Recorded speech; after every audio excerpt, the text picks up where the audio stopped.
दोस्त पत्नी अपना पूरा जेवर बेचकर पति को विदेश भेजती है और पति वहां पर जाकर दूसरी शादी कर लेता है। पत्नी को बिना बताए फिर पति अपने गांव आता। दूसरी पत्नी को लेकर पहली पत्नी अपने पति ऐसा सबक सिखाती है कि पति धोबी का कुत्ता बन जाता है, ना घर का रहता है ना घाट का। दोस्तों, कहानी शुरू करने से पहले एक छोटी सी गुजारिश है। आप मेरी इस कहानी को कहां से सुन रहे हैं? दिल्ली, मुंबई, लखनऊ, पटना, दुबई, लंदन या कहीं और से? कृपया अपना नाम और जगह कमेंट बॉक्स में जरूर लिखें। यह मेरे लिए बहुत मायने रखता है। और हाँ, अगर आपने मेरा चैनल सब्सक्राइब नहीं किया है तो अभी कर लें, ताकि ऐसी ही रोचक कहानियां आपके पास पहुंचती रहें। राधिका की आंखों में सपने थे और दिल में एक अनकही उम्मीद। गांव की तंग गलियों में बसे उनके छोटे से घर में हर कोने में मेहनत और त्याग की कहानी छुपी थी। राधिका और उसका पति अमर एक साधारण जीवन जीते थे। अमर एक छोटी सी दुकान चलाता था, लेकिन उसकी महत्वाकांक्षा उस दुकान से कहीं बड़ी थी। वह हमेशा विदेश जाने की बात करता, अमेरिका, दुबई या कहीं जहां वह अपने परिवार के लिए बेहतर भविष्य बना सके। राधिका उसकी हर बात को ध्यान से सुनती और हर बार उसकी आंखों में चमक देखकर उसका दिल भी सपनों से भर जाता। राधिका, बस एक बार मुझे विदेश जाने का मौका मिल जाए, फिर देखना, मैं तुम्हें और हमारे बच्चों को हर सुख दूंगा, अमर रात को चूल्हे के पास बैठे हुए कहता। राधिका मुस्कुरा देती, लेकिन मन ही मन सोचती कि यह सपना इतना आसान नहीं। उनके पास न तो इतने पैसे थे, न ही कोई रास्ता जो अमर को विदेश ले जाए। एक दिन गांव में एक एजेंट आया। उसने बताया कि दुबई में काम की बहुत संभावनाएं हैं। एक अच्छी नौकरी, मोटी तनख्वाह और कुछ ही सालों में इतना पैसा कि सारी जिंदगी आराम से कट जाए। लेकिन इसके लिए चाहिए थे लाखों रुपए, वो रकम जो राधिका और अमर के पास सपने में भी नहीं थी। अमर उदास हो गया। उस रात वह चुपचाप छत पर बैठा तारों को देखता रहा। राधिका ने उसका उदास चेहरा देखा और मन ही मन ठान लिया कि वह अमर के सपने को सच करेगी। राधिका की मां ने उसे शादी में कुछ सोने के गहने दिए थे, एक मंगलसूत्र, 2 चूड़ियां और एक जोड़ी झुमके। ये गहने राधिका के लिए सिर्फ आभूषण नहीं थे, बल्कि उसकी मां की याद और उसकी शादी का प्रतीक थे। लेकिन उसने फैसला कर लिया। अगले दिन वह चुपके से गांव के सुनार के पास गई और अपने सारे गहने बेच दिए। सुनार ने उसे अच्छी कीमत दी और राधिका ने वो सारे पैसे अमर को दे दिए। ये क्या राधिका, तूने अपने गहने बेच दिए? अमर ने हैरानी और गुस्से में पूछा। अमर, ये गहने मेरे लिए कीमती हैं, लेकिन तुम्हारा सपना उससे भी ज्यादा कीमती है। जाओ, दुबई जाओ और हमारे लिए एक नया जीवन बनाओ, राधिका ने मुस्कुराते हुए कहा, लेकिन उसकी आंखों में आंसुओं की चमक थी। अमर ने राधिका को गले लगाया और वादा किया, मैं तुम्हें निराश नहीं करूंगा। मैं जल्दी ही पैसा कमाकर लौटूंगा और तुम्हें वो सारी खुशियां दूंगा जो तुम डिजर्व करती हो। कुछ हफ्तों बाद अमर दुबई के लिए रवाना हो गया। राधिका ने उसे हंसते हुए विदा किया, लेकिन अंदर ही अंदर उसका दिल डर से कांप रहा था। फिर भी वह अपने फैसले पर अडिग थी। पहले कुछ महीने अमर नियमित रूप से फोन करता। वह बताता कि वह एक कंस्ट्रक्शन कंपनी में काम कर रहा है, मेहनत बहुत है, लेकिन पैसे अच्छे मिल रहे हैं। राधिका को उसकी आवाज में जोश सुनाई देता और वह खुश हो जाती। उसने गांव में अपने छोटे से घर को संभाला, बच्चों को पढ़ाया और अमर के लौटने का इंतजार किया। लेकिन धीरे धीरे अमर के फोन कम होने लगे। पहले हर हफ्ते, फिर हर महीने और फिर कई महीनों तक कोई खबर नहीं। राधिका का दिल बेचैन रहने लगा। वह सोचती, शायद वह बहुत व्यस्त है, शायद वह पैसे बचा रहा है। लेकिन मन का डर उसे चैन नहीं लेने देता था। गांव में लोग तरह तरह की बातें करने लगे। कोई कहता, अमर अब नहीं लौटेगा, विदेश में लोग बदल जाते हैं। राधिका इन बातों को अनसुना करती, लेकिन उसका दिल हर दिन भारी होता जाता। लगभग 2 साल बाद एक दिन गांव में खबर फैली कि अमर वापस आ रहा है। राधिका का दिल खुशी से झूम उठा। उसने घर को सजाया, बच्चों के लिए नए कपड़े सिलवाए और अमर के पसंदीदा पकवान बनाए। वह सोच रही थी कि अब उनकी जिंदगी बदल जाएगी। अमर ने जो वादा किया था उसे वह पूरा करने आ रहा है। शाम को जब बस गांव के चौक पर रुकी तो राधिका अपने बच्चों के साथ वहां खड़ी थी। अमर उतरा, लेकिन उसके साथ एक और औरत थी, एक अजनबी, जिसके चेहरे पर गर्व की मुस्कान थी। अमर ने राधिका की ओर देखा, लेकिन उसकी आंखों में वो प्यार नहीं था जो पहले हुआ करता था। उसने राधिका को पास बुलाया और धीमी आवाज में कहा, राधिका, ये मेरी पत्नी है, नाजिया। मैंने दुबई में दूसरी शादी कर ली। राधिका के पैरों तले जमीन खिसक गई। उसका दिल जैसे टुकड़ों में बिखर गया। उसने अपने गहने बेचे, अपने सपने दांव पर लगाए, और बदले में उसे ये मिला। बच्चे मासूम नजरों से अमर को देख रहे थे, लेकिन राधिका की आंखों में सिर्फ आंसू थे। उसने कुछ नहीं कहा, बस चुपचाप अपने बच्चों का हाथ पकड़ा और घर की ओर चल दी। घर पहुंचकर राधिका ने दरवाजा बंद किया और बच्चों को गले लगाकर रोने लगी। उस रात वह सो नहीं पाई। उसके मन में सवालों का तूफान था। क्या उसका त्याग बेकार गया? क्या अमर ने उसे धोखा दिया? क्या वह अब भी अपने बच्चों के लिए एक बेहतर भविष्य बना पाएगी? लेकिन राधिका का दिल कमजोर नहीं था। उसने ठान लिया कि वह अपने बच्चों के लिए लड़ेगी, चाहे रास्ता कितना भी मुश्किल हो। अगले दिन राधिका ने गांव की एक छोटी सी सिलाई की दुकान में काम शुरू किया। उसने अपने बच्चों को स्कूल भेजना जारी रखा और अपने छोटे से घर को प्यार से सजाया। लेकिन अमर और नाजिया गांव में ही रहने लगे, और उनकी मौजूदगी राधिका के लिए हर दिन एक नई चुनौती बन गई। गांव वाले अब राधिका को ताने मारने लगे, लेकिन वह चुपचाप सब सहती रही। एक दिन जब राधिका बाजार से लौट रही थी, उसकी मुलाकात नाजिया से हुई। नाजिया ने उसे देखकर मुस्कुराया और कहा, राधिका, मुझे माफ कर दो। मुझे नहीं पता था कि अमर पहले से शादीशुदा है। उसने मुझे बताया कि वह अकेला है। राधिका ने कुछ नहीं कहा, लेकिन उसके मन में एक नया सवाल उठा। क्या नाजिया सच कह रही थी, या ये बस एक और धोखा था? राधिका के मन में नाजिया की बातें गूंज रही थीं, लेकिन उसका दिल अभी भी अमर के धोखे से आहत था। नाजिया की मासूमियत भरी बातें सच थीं या सिर्फ एक नया नाटक, यह तय करना राधिका के लिए मुश्किल था। लेकिन एक बात साफ थी, राधिका अब चुप नहीं रहने वाली थी। उसने अपने गहने बेचकर, अपने सपनों को कुर्बान करके अमर को एक मौका दिया था, और बदले में उसे सिर्फ दर्द और अपमान मिला। अब वह अपने और अपने बच्चों के हक के लिए लड़ेगी। अगली सुबह राधिका गांव की पंचायत में गई। वहां के बुजुर्गों ने उसकी बात सुनी, लेकिन उनकी राय थी कि घर की बात घर में ही सुलझाओ। कुछ ने तो राधिका को ही दोष देना शुरू कर दिया। कहने लगे, तूने ही उसे पैसे देकर विदेश भेजा, अब क्या शिकायत? राधिका का मन टूटने लगा, लेकिन उसने हार नहीं मानी। उसने सुना था कि शहर में एक वकील है जो गरीब औरतों के लिए मुफ्त में केस लड़ता है। राधिका ने अपने बच्चों को पड़ोस की भाभी के पास छोड़ा और बस पकड़कर शहर की ओर चल दी। शहर में वकील साहब का दफ्तर छोटा सा था, लेकिन वहां बैठी औरतों की भीड़ से राधिका को हिम्मत मिली। उसने अपनी सारी कहानी वकील साहब को बताई।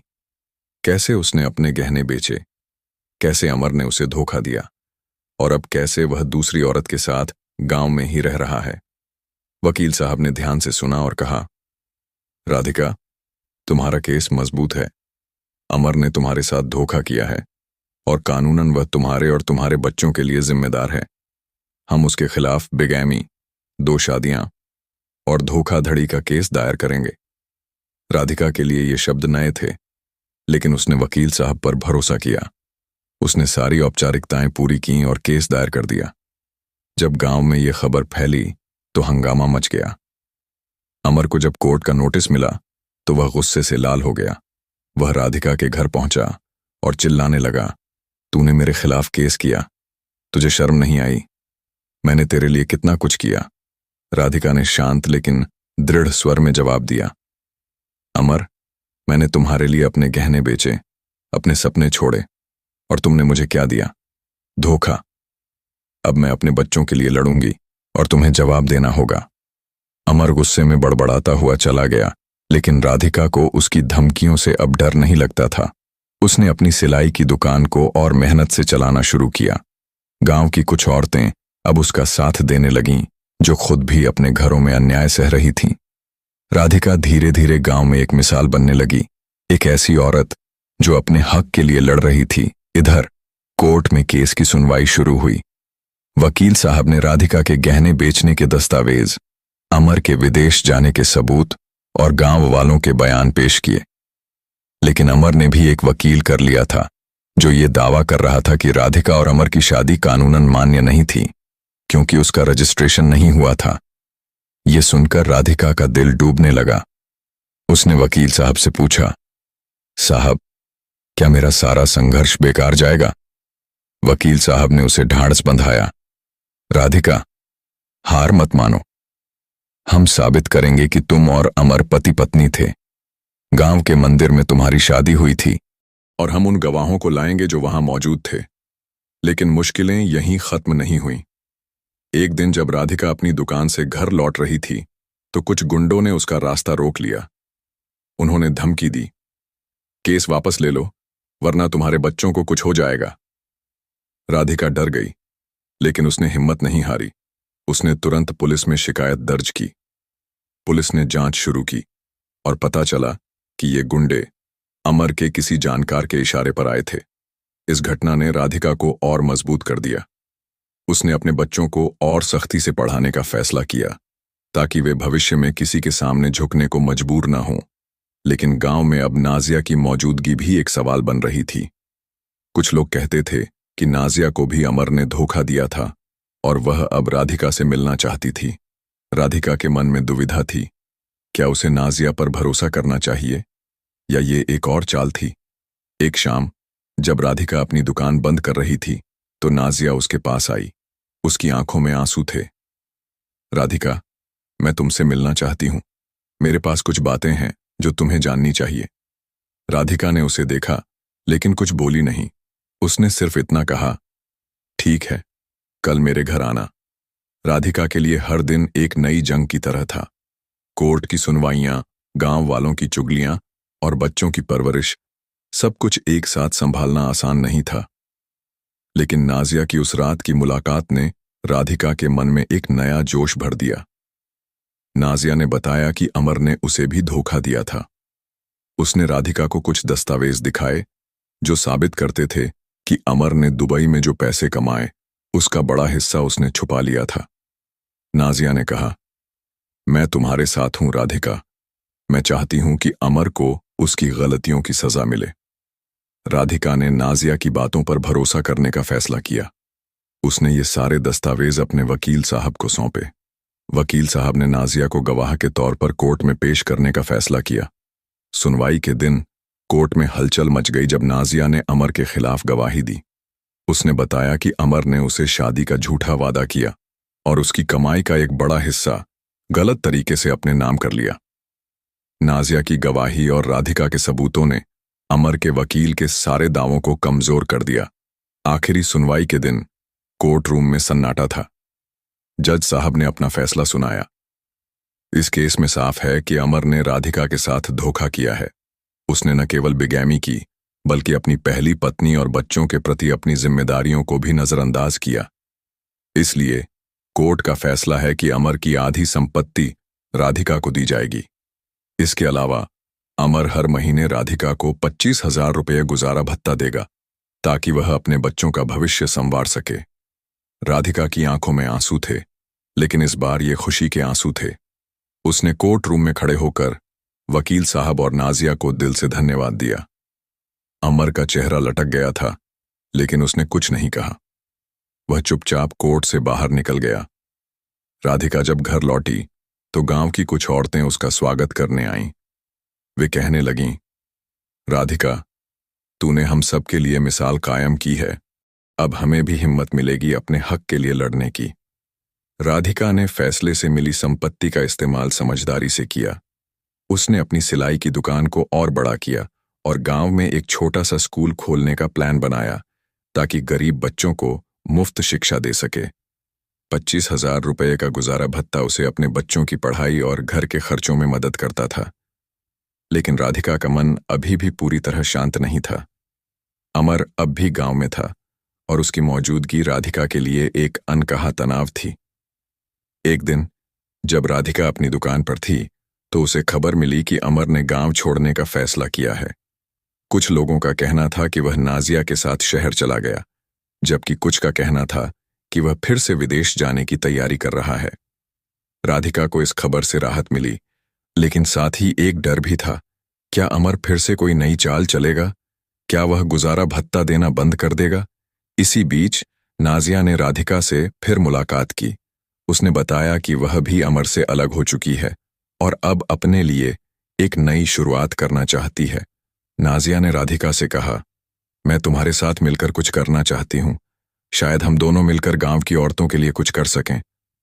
राधिका को नाजिया का प्रस्ताव पसंद आया, लेकिन उसका मन अभी भी पूरी तरह भरोसा करने को तैयार नहीं था।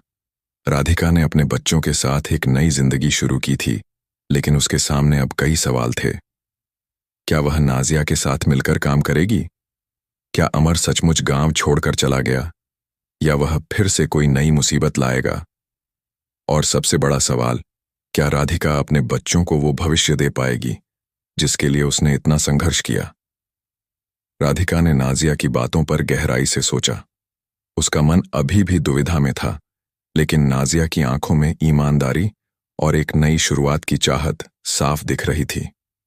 राधिका ने फैसला किया कि वह नाजिया को एक मौका देगी, न सिर्फ उसके लिए, बल्कि गांव की उन तमाम औरतों के लिए जो अपने हक के लिए लड़ने से डरती थीं। दोनों ने मिलकर एक छोटा सा बिजनेस शुरू करने की योजना बनाई। एक सिलाई और हस्तशिल्प की दुकान जो गांव की औरतों को रोजगार दे सके और उनके बनाए सामान को शहर के बाजारों तक पहुंचाए। राधिका ने अपनी सिलाई की दुकान को और बड़ा किया और नाजिया ने अपने दुबई के अनुभव का इस्तेमाल करके बिजनेस को बढ़ाने में मदद की। उसने शहर के कुछ व्यापारियों से संपर्क किया जो उनके हस्तशिल्प को खरीदने के लिए तैयार थे। धीरे धीरे उनकी दुकान गांव में मशहूर होने लगी। गांव की औरतें अब राधिका और नाजिया के साथ जुड़ने लगीं। वे अपने घरों से सिलाई, कढ़ाई और बुनाई का काम करतीं और राधिका की दुकान के जरिए उनके सामान को अच्छी कीमत मिलती। इस काम ने न सिर्फ राधिका और नाजिया को आर्थिक रूप से मजबूत किया, बल्कि गांव की औरतों को भी आत्मनिर्भर बनाया। राधिका ने अपने बच्चों की पढ़ाई पर और ध्यान देना शुरू किया। उसका बड़ा बेटा अब स्कूल में अच्छे नंबर लाने लगा था और छोटी बेटी को नाचने का शौक था, जिसे राधिका ने पूरा करने के लिए उसे नृत्य की क्लास में भेजा। नाजिया भी राधिका के परिवार का हिस्सा बन गई। दोनों औरतें अब एक दूसरे का सहारा थीं और उनके बीच एक अनकहा रिश्ता बन गया। न दोस्ती, न बहनापा, बल्कि कुछ ऐसा जो दर्द और संघर्ष से जन्मा था। उधर अमर की जिंदगी धीरे धीरे बिखरने लगी थी। कोर्ट के फैसले के बाद उसकी आधी संपत्ति राधिका को मिल चुकी थी और हर महीने 25,000 रुपये का गुजारा भत्ता देना उसके लिए भारी पड़ रहा था। गांव में उसकी इज्जत खत्म हो चुकी थी। लोग उसे ताने मारते और नाजिया के उससे अलग होने के बाद वह अकेला पड़ गया। उसने गांव छोड़कर शहर जाने का फैसला किया, सोचकर कि वह वहां अपनी जिंदगी दोबारा शुरू करेगा। लेकिन शहर में न तो उसे कोई अच्छी नौकरी मिली, न ही कोई ऐसा साथी जो उस पर भरोसा करता। अमर की हालत धीरे धीरे उस धोबी के कुत्ते जैसी हो गई जो न घर का होता है न घाट का। वह कभी कभी गांव लौटता, लेकिन लोग उससे दूरी बनाए रखते। एक बार उसने राधिका से मिलने की कोशिश की, शायद यह सोचकर कि वह उसे माफ कर देगी, लेकिन राधिका ने साफ कह दिया, अमर, तुमने जो किया उसकी सजा तुम्हें मिल चुकी है। अब मेरी जिंदगी में तुम्हारी कोई जगह नहीं। समय बीतता गया। राधिका और नाजिया का बिजनेस अब गांव से बाहर तक फैल चुका था। उनकी दुकान का नाम सखी अब शहर के बाजारों में जाना पहचाना बन गया था। राधिका ने अपने बच्चों को एक बेहतर भविष्य दिया और गांव की औरतों के लिए एक छोटा सा प्रशिक्षण केंद्र भी खोला, जहां सिलाई और हस्तशिल्प की ट्रेनिंग दी जाती थी। नाजिया ने भी अपनी एक नई पहचान बनाई और अब वह गांव की औरतों के लिए एक प्रेरणा थी। एक दिन जब राधिका अपनी दुकान पर बैठी थी, तो उसे एक पत्र मिला। पत्र में लिखा था कि अमर अब एक छोटे से कस्बे में मजदूरी कर रहा है। उसका स्वास्थ्य खराब हो चुका था और वह अकेलेपन में जी रहा था। राधिका ने पत्र पढ़ा और उसे एक तरफ रख दिया। उसके मन में अमर के लिए अब न गुस्सा था न दुख, बस एक खालीपन। उसने अपने बच्चों को गले लगाया और सोचा, मैंने अपने हक की लड़ाई जीती और यही मेरी सबसे बड़ी जीत है। राधिका और नाजिया अब एक साथ रहती थीं, एक दूसरे का सहारा बनकर। उनका बिजनेस फल फूल रहा था और गांव की औरतें अब उनके साथ कंधे से कंधा मिलाकर चल रही थीं। अमर की कहानी कहीं दूर एक भूली